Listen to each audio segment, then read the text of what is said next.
Hi, I'm Simon, and for years I was going down the wrong path. This is going to be episode 1 of a 5-part video series about how I turned my life around. I had a few rock bottoms pretty early on. In middle school and high school I really struggled a lot, and I started to use drugs to cope. And by junior year I was put into a rehab program. And that was kind of like a wake-up call. Like, hey, things have gotten way too far out of hand. But it just got worse after that. I didn't care. I didn't change. I started to get more into drugs and more bad habits.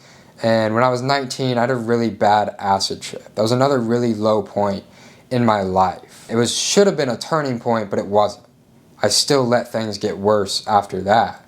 And my life has been completely different from that acid trip. It still affects me to this day. And afterwards, I was really anxious, really paranoid. It really changed my life, and it started to get really overwhelming. So I got hooked on Xanax pretty bad. I was like, I gotta change. I can't keep doing this. So I quit Xanax cold turkey, which you're not supposed to do. And I remember waking up every single day for 3 months, and the first thing I would do is throw up. And I would just be so anxious that I was shaking and paranoid.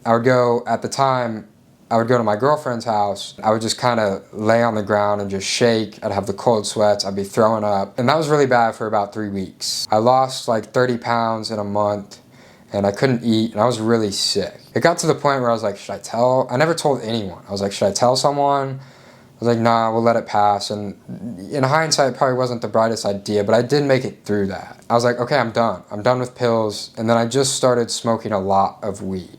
So it was weed and alcohol for the next couple years. But I started to make changes after that.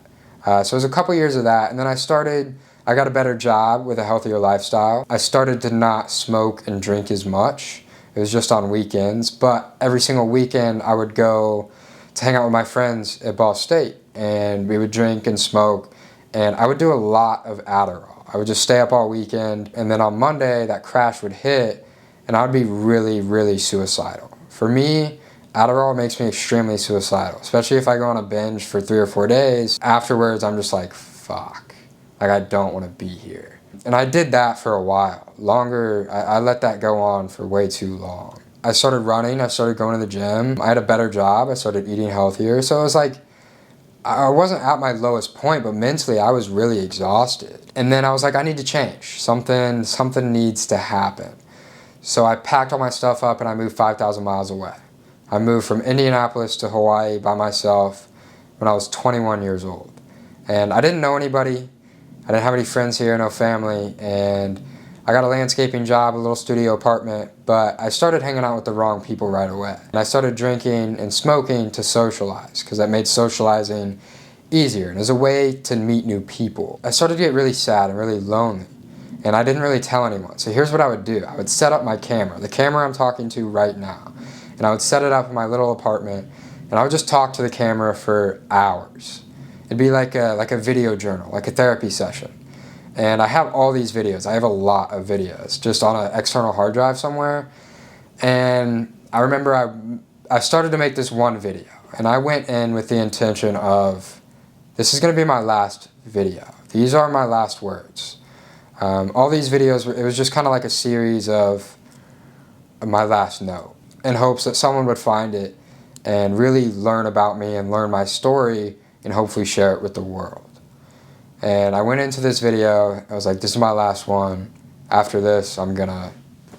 And then by the end of making that video, I was like, hey, I still want to be here.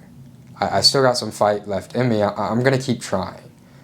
So it kind of took me letting those things out to make me realize that I still want to keep in this fight. I still want to keep going. And that was the day everything really clicked. So that's just kind of a little background about where I'm coming from and some of my lowest points. There's obviously a lot more, but those are some big turning points in my life. And obviously that last one was the turning point, because it was like, if I keep doing this, I'm not going to be here much longer. And that was just the sad reality of it. But I learned some really important lessons. And the first one was, you can't outrun your demons. No matter how far you go, no matter where you go, you can't outrun your own mind. And obviously, like, I say it out loud and I'm like, yeah, no shit, bro. But it was it was just one of those things that I had to learn for myself.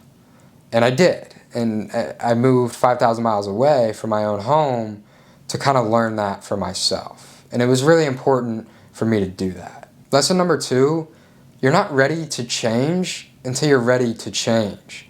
You gotta really want to change. Because there were a few moments where I was like, I gotta change, nothing changed.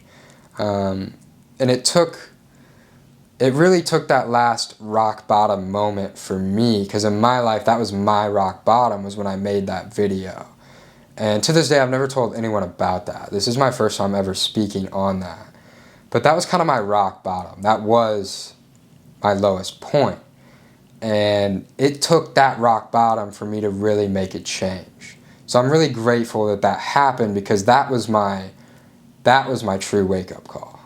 Because after that, everything just went up and to the right. So this is kind of the end of episode 1. That was just kind of a background so you get to know me a little bit better. In episode 2, I'm going to start to show you how I started rebuilding my life. And the mindset that finally stuck. The mindset that I use to this day. So I really hope this video helps. Keep going.